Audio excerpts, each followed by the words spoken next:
What's up, guys? Welcome back for another video. Kara Corey here, registered dietitian and also WNBF Bikini Pro. Although I have not competed in 2 years now, I have been in the competition world for a long time. I started competing back in 2012, I believe. So a long time ago, 7 years ago, is when I first competed. I don't even know how many shows I've done. It's been quite a few. And I've also had the pleasure of coaching many women towards their goals with hitting the competition stage. So I have a wealth of experience and knowledge, and I wanted to just kind of share a lot in this video for you guys today and just kind of give you an everything you must know type guide. Some of my top tips, do's and don'ts, all in one video. I've done a lot of previous broken up videos, but I kind of wanted to give you as much as I could in this video. So I'm going to go through a lot of different topics with competing today. I do also want to mention, I don't plug this a lot, but I do have on my website, karacorey.com, 12 Weeks to Bikini Pro, which is it's more than just an ebook. It's a comprehensive guide, you guys, for those of you who really need some assistance with getting yourself stage ready, but really can't afford the cost of a coach. This is an affordable way for you to go about it, and I really give you as much detail you could possibly imagine, from foods to eat, a workout plan, how to adjust your macros, how to pose properly for different divisions. There's videos included in it, and it's actually, even though called 12 Weeks to Bikini Pro, you get a full 16 weeks because there's a lot of information there on how to reverse post-show. So I just wanted to throw a little plug in about that, and let's dive into my tips. If those of you are not bikini competitors or interested in competing, totally understand. Maybe just hit the like button for shits and gigs before you exit out of the video. Otherwise, grab yourself a snack, hop on your piece of cardio, and let's get into it. There's definitely a dog head underneath my leg. He tends to just cuddle around the legs, and I'm okay with it. It gives me a nice little leg rest. So all my tips today are going to be for those who are thinking about competing for the first time, or maybe you've already competed, but I still think this is going to be helpful information for you guys. One of the first things I want to mention about competing is you don't have to compete just because you've lost a significant amount of weight. You don't have to compete. There's nothing to prove there with competing when you've lost weight. And sometimes I think folks think they have to. So really, before you decide to compete, you really need to assess what your purpose is and what your why is for wanting to compete. And I really encourage you to do that before you even reach out to a coach. Really have nailed down, if you do want to compete, the reasons why it's important to you. Because let me tell you, sister, you are going to be challenged during this process. And I don't care if it's your 17th competition or your first, it honestly never gets easier. I'm here to tell you that. It really doesn't get easier. In some ways it gets harder because you know what to expect. So you don't have that fire lit under your butt, not knowing what to expect. So you're going to be on your A game. It sometimes makes it harder when you've done it multiple times. So make sure you have nailed down the reasons. Why am I losing my voice? Why am I going through puberty all of a sudden? Just make sure you've nailed down your reasons why and really what your purpose is for doing this. And I encourage you to write it out, whether it's in a journal, in a notebook, have it there so you can look back to it, because when you're challenged by people that don't agree with you, that don't understand why you're doing it, and you start questioning yourself crap, why am I doing this? This sucks, this is hard, I'm tired. You can go back to your why and your purpose and what you hope to get out of it.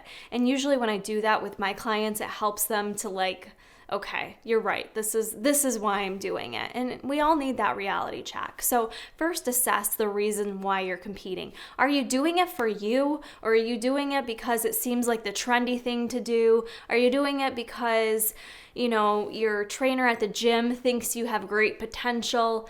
That's not reason enough. You have to do it because you want to do it. My second tip for you is once you decide you want to compete, I want you to assess if you are in a healthy space mentally and physically before entering a bodybuilding prep, okay? Because so many people all of a sudden have many health issues post-competition. Now, do they have those issues because they competed, or are they having those issues because there were things that were already deep-seated there prior to competing? It's something you need to assess. So I encourage you to, number one, go to your doctor, have blood work done to really see where things are at. Are you already having your thyroid out of whack? Because I see a lot of people post-competition have thyroid issues.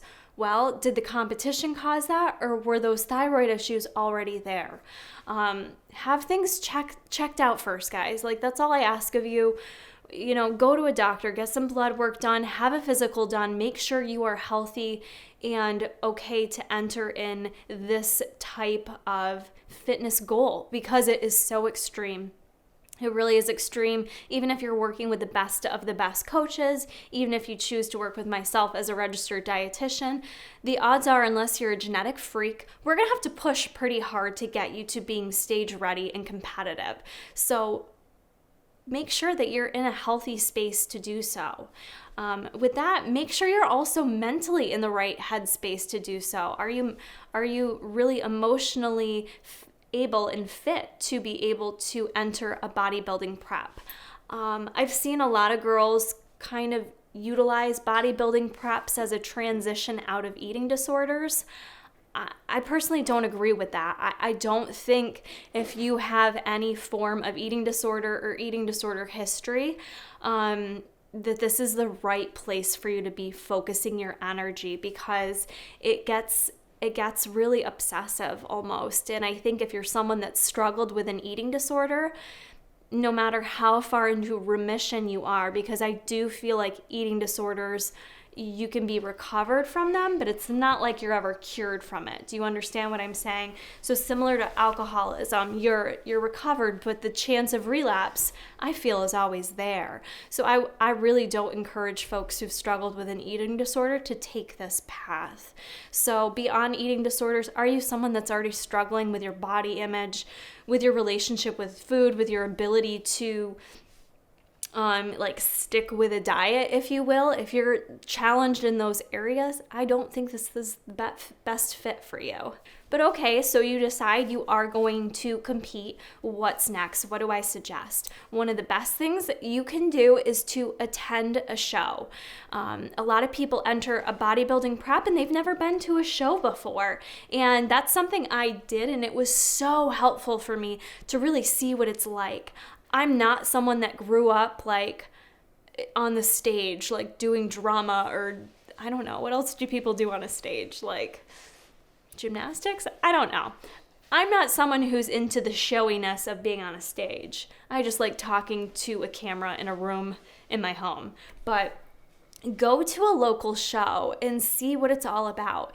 And in particular, if it's the organization you're looking to compete in. So whether it's MPC versus an OCB show, find one, go to it, stay for the day, see prejudging, see the night show, really get the full effect of what that day looks like.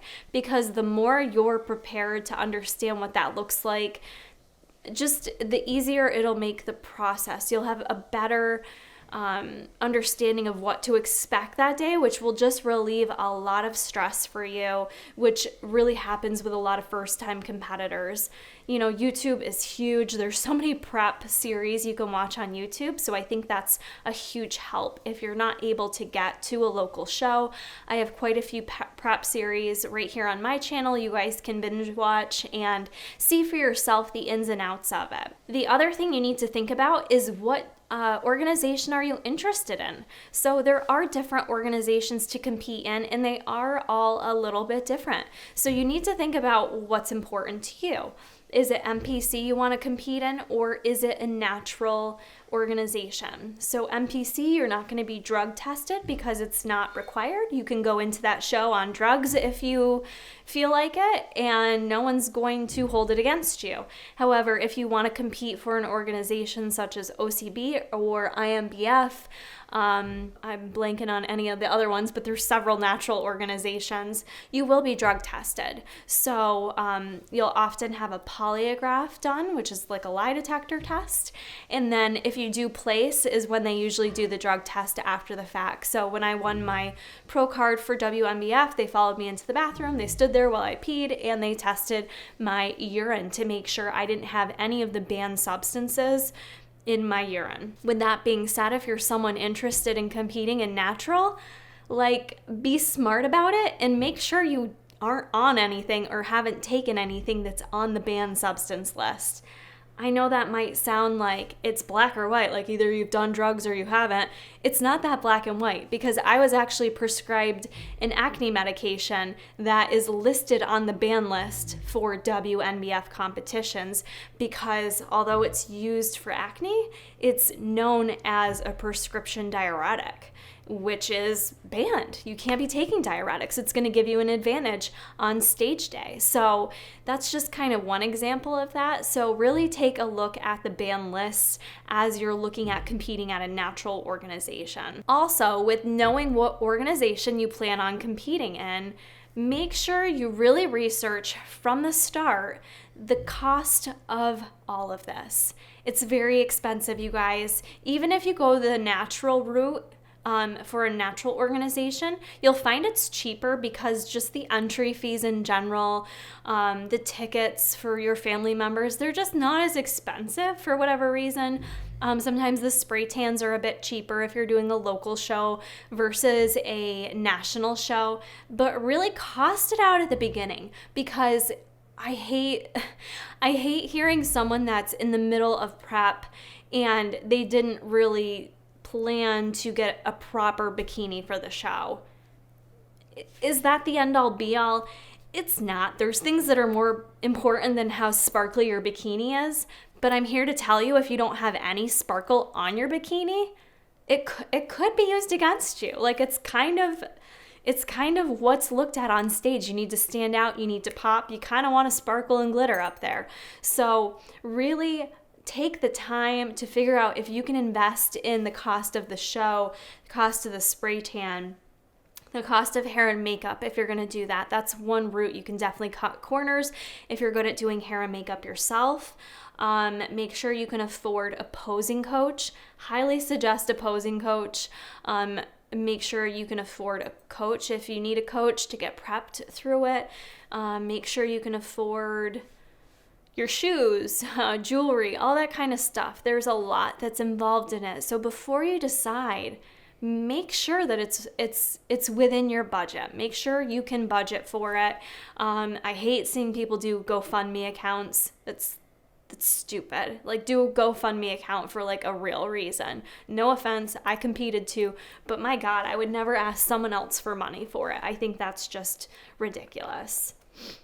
The other thing too with the expense, I just want to mention, because a lot of people don't think about this, because you think you're dieting, you're cutting, be prepared to spend a lot more money on food than you ever have, because odds are when you're going to be prepping, you're likely going to be eating healthier than you've ever ate, or you should be at least, because you're going to be getting cuts in your macros or however your coach does it, a meal plan, what have you. You're going to want to make the most of the calories that you're given. So most people are buying fresh fruits and vegetables and organic grass-fed meats and, organic eggs. And, maybe you're not doing that, but that's the way I usually did it. So I was always buying, a lot of food. Honestly, I feel like you ate more when you were in prep because you had to be meticulous. You had to get your meals in. You had to make sure that they were meals that were worth it too. So you may actually see an increase in your grocery bill during the course of your prep. Another thing to consider with jumping into a bikini prep or a prep of any sort is how long it'll take you to get to where you need to be. And I know I've talked about this before, and I've had folks reach out to me and say, what do you think? How far out am I? How long will it take me? But it's something you should have a good handle on before signing up for a competition. You really need to know your body and understand how well you can acclimate to a diet. How quickly does it take you to lose weight typically? For example, someone like myself who's been through multiple cuts due to prep and also not in prep, I'm a slow starter. I know this about myself, and it's not due to lack of consistency. I can be as consistent 100%, make multiple changes to the cardio, to the diet, and it can take me anywhere from 4 to 6 weeks to really see true movement on the scale and in how my physique looks. It's just how I am. It doesn't mean there's anything wrong with me. It's just how I respond, and that's just the way it is. So it helps that I know this about myself, because if I was going to enter a prep, I wouldn't hop into an 8-week prep like I used to do. I would make sure I gave myself adequate time, because if you don't give yourself adequate time, you either A, have to run those macros into the ground and be on, poverty macros essentially, and or 2, run the risk of not being ready for the show and not completing it, or 2, going out there and not looking like you're ready to be out there. And that is common. We see that with people who looked like they just needed a bit more time to diet. So really have a good understanding of what it's like to go through a cut. I really think for anyone who's going to compete, you probably should go through a cut in reverse phase prior to hopping into a show prep, because that's just going to give you an idea of those factors I just talked about. You're going to understand how quickly you respond, how low does it take you to, how low do you have to go with calories to really start to get to where you need to be, and it gives you that period of time to reverse out of it and kind of get a feel for what that process looks like as well. All right, this might seem like a simple tip. Oh, he's tired. But my tip for you is to have fun with the process. I don't know how many people I still see who compete in prep.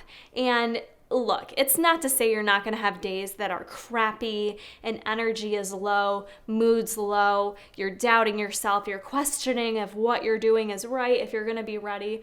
But overall, have fun with this process. If you're signing yourself up for this goal is 100% for you. This goal doesn't benefit anybody else in your life. I'm telling you that right now. This is purely a selfish goal, and it's not to say you shouldn't do it, but if you're going to do it, if you're going to dedicate 16 weeks of your life, 20 weeks of your life, and also make your family members live through it as well, try to have a good outlook on it. Try to have fun with it and be positive with it and enjoy the challenges versus looking at them like, oh, poor me, I'm a victim. Karen, you ain't no victim. You signed your ass up to do this. So have fun with it. And like I said, you're going to have moody days. Shit, I have moody days. I'm not in prep. I'm pretty well fed.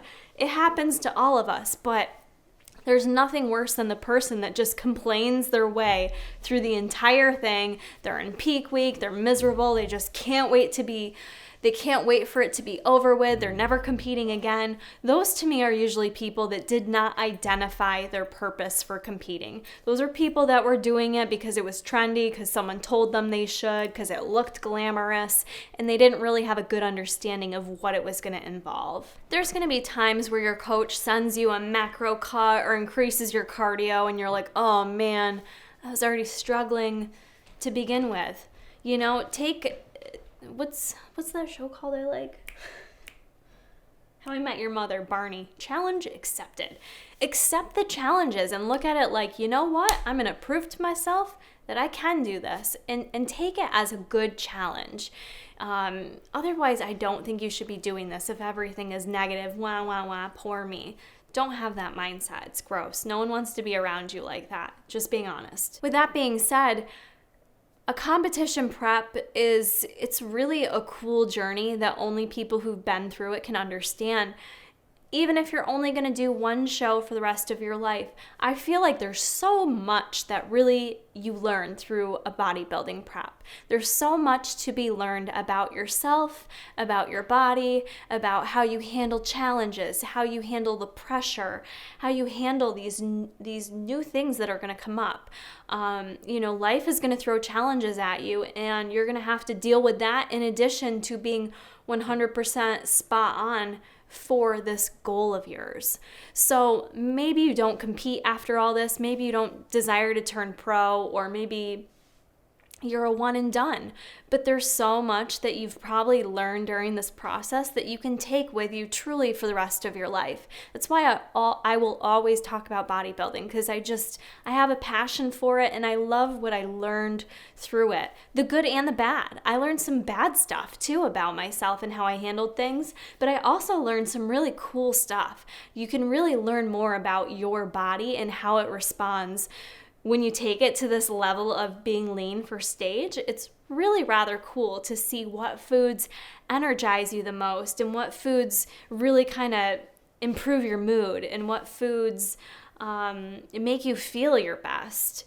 And I don't know, I feel like as someone who struggled with self-confidence for a lot of my life, bodybuilding really for me gave me so much confidence I didn't have before. It really taught me that I had to believe in myself, or else why do it? Like, why are you out there, Kara? You have to believe in yourself.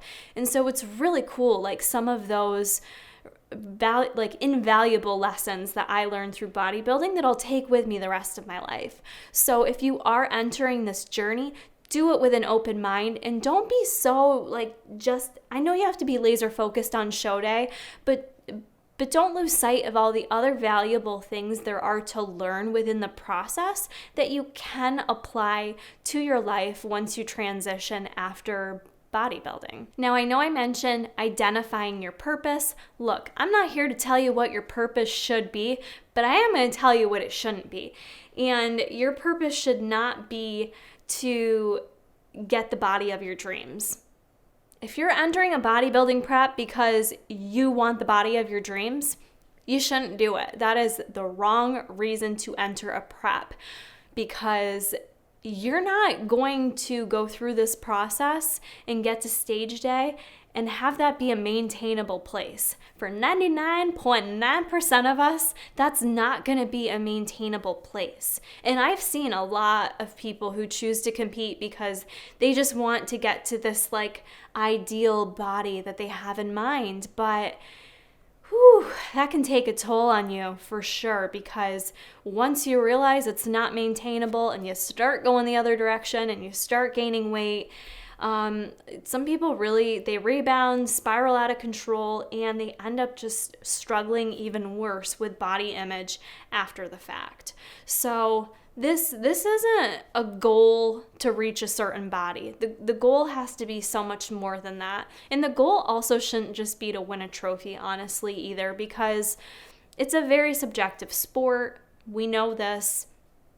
You can have what, in your eyes, is the best body up there, and the judges may not think so. You may not get handed that trophy at the end of the day.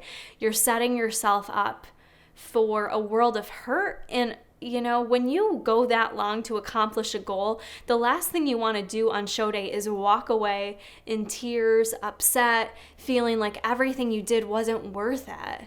So don't set yourself up for those types of emotions. Have a realistic mindset about your purpose for competing, and also be realistic about the post-show experience too, because as I mentioned, you're not going to be able to maintain that insane physique. So know that physique is just for that day, and that it's okay, and it's going to be okay for some of the shreds and the veins and all that kind of stuff to disappear as you transition back into your normal life. A biggie that really can make or break you, though, however, if you're really wanting to be competitive, is the posing.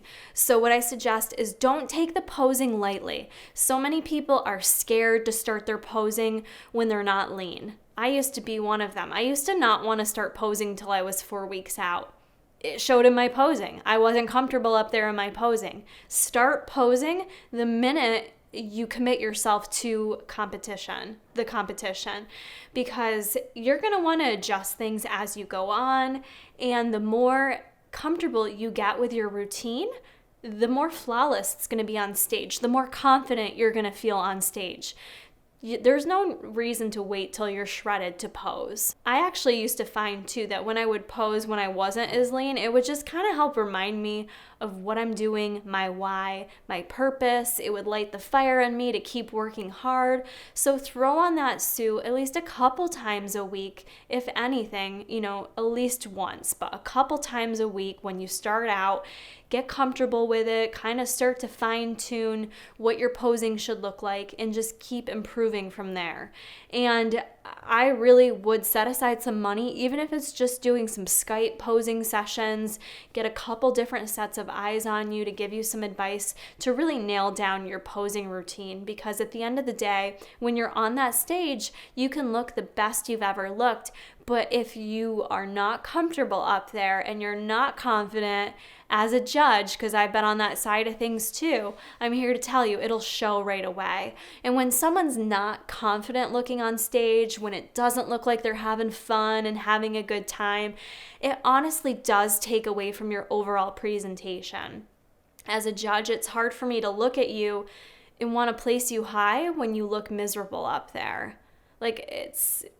That might sound wrong, but unless you've been on the judge's side of things, I know it can be hard to understand, but you really need to be confident up there. So I know you need to focus on nutrition and workouts, but have posing be on that same level. It needs to be right up there with your priorities if you're looking to be very competitive. For those of you that are going to hire a coach during this process, I think that's great. Even those of us that do coach have coaches. I've always had a coach during my preps because I need the accountability, number one, but I also, because it's not like I don't know how to adjust things for my body, but you do start to second guess yourself, and we're always our own worst critic. So I like having a neutral set of eyes to look at me and tell me, calm down, you're being crazy, or you know what, let's do this, let's do that. I like having someone tell me what to do, so it's one less thing I have to think about. So I really enjoy that about having a coach.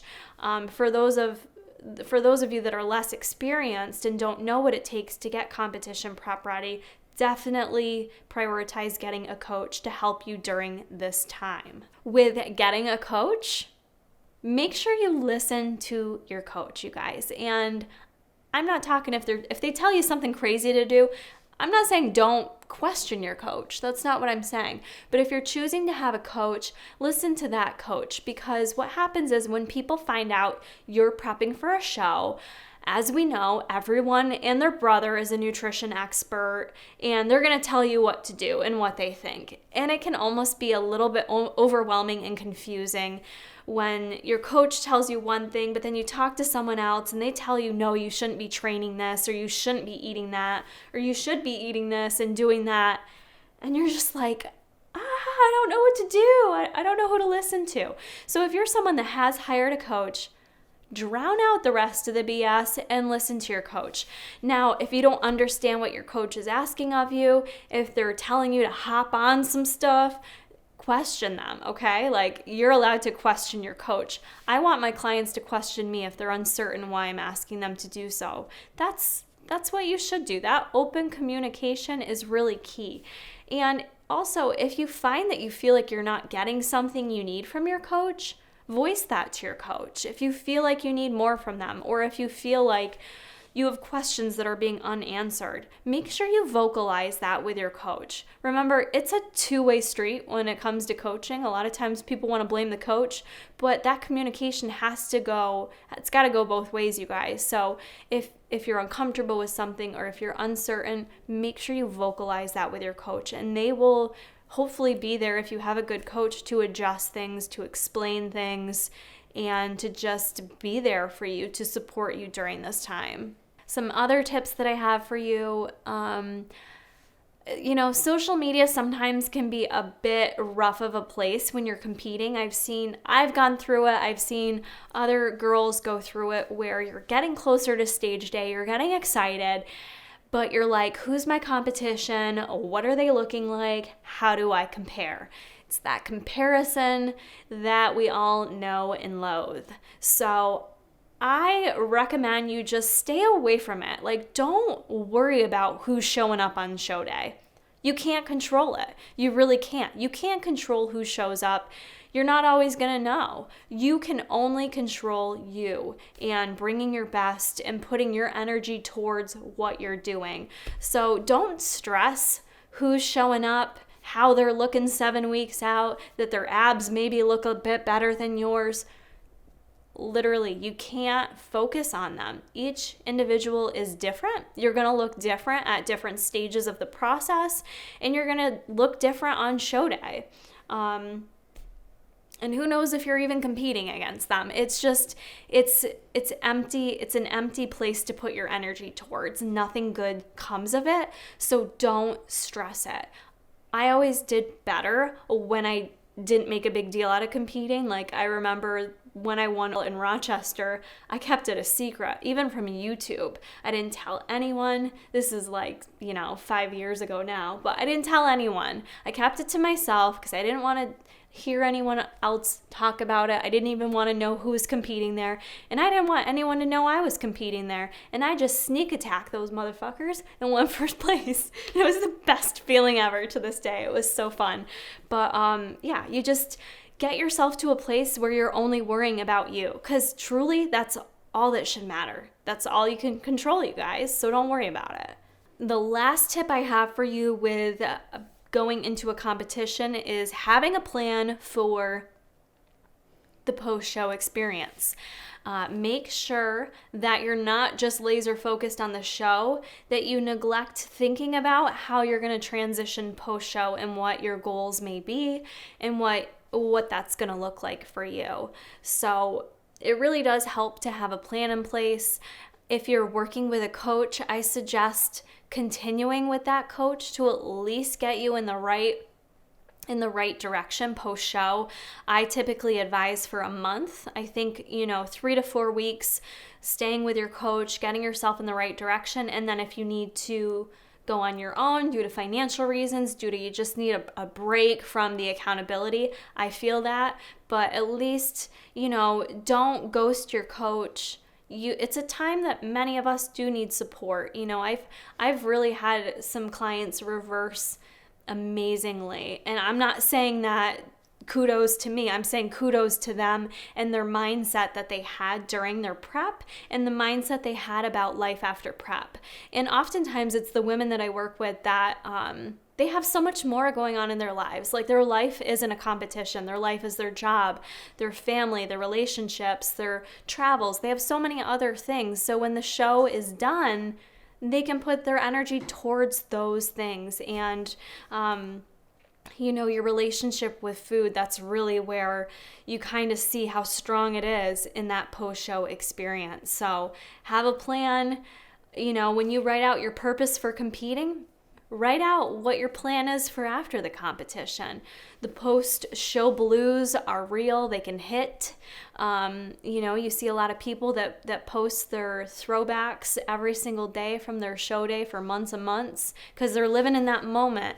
And in a way, I love that. I love that you're continuing the feelings from that day, but also don't let it, don't just live there. Continue to move on with things. Continue to have other goals that excite you, that motivate you. Maybe it is doing another competition, but maybe it's taking some time off. Maybe it's increasing your calories. Maybe it's trying to focus on gaining strength. I've seen folks who put their energy towards powerlifting. Some people do powerlifting. Some people do get more into running. There's so many different areas of fitness that you can still have goals, but you can also take that energy and put it towards other goals in your life. So I just really highly encourage you to have a plan so that it's not Sunday, the day after show, and you're just shocked because you just don't know what to do with yourself. You should continue to train. You should continue to eat healthy and reverse out of your diet. It's not like once the show ends, everything else ends. It can happen that way, but that could set you up for a rebound. So really make sure that you know that you're still going to have to almost prep the same-ish for a period of time post-show. That can't just stop if it does, you will likely gain a bunch of weight. You know, generally speaking, it's happened to a lot of people. So just know you still have to include that period of time to reverse if that's part of your goals. Some people don't care. I've seen more so with men, like bodybuilders and stuff, that they're like, let's make gains, and they just like go for it. But I don't know. Just have a plan in place so that you're not setting yourself up for that low that can occur after such a high. The last little tidbit actually I want to give is something that irritates me. So just a general advice, say you don't place as well as you wanted to place at your show, don't go on social media and start attacking the judging panel. Like, don't do that. Don't blame politics. Don't blame who was there or who competed. If you want to do that in the privacy of your support group, not on social media. Like, don't go on social media to declare that it was a bunch of politics that you didn't place well. Whether it was or it wasn't, you look like a big sore loser. You look like a big baby. Don't do that, because not only that does it make you look bad, you're taking away from the other people that placed above you. I mean, I've had some bad placings that I've spoken about on this channel where I was like, man, I really felt like I deserved a higher placing, but it never looks good or reflects well on you to shit talk the judging panel. And it's a small community, depending on what organization you're competing in, any of them, NPC or the natural organizations. It's a small group of judges, depending on the area you live in. And that's all it's going to take to ruin your reputation. And maybe that's potentially going to hurt your placings moving forward if you're out there shit talking them. So just word to the wise. It looks gross. Don't do it. All right, guys, I am going to end this video here. I hope you found it helpful. If you're not a competitor, but you know someone who is, or someone who's thinking about it, please feel free to share this video with them. I think this would be a great video for folks to watch before they get themselves into a prep, or for those people who are kind of struggling with whether or not it's the right time for them to compete. So I hope you guys enjoyed this video so much. If you did, hit the like button, and I will see you all in the next one.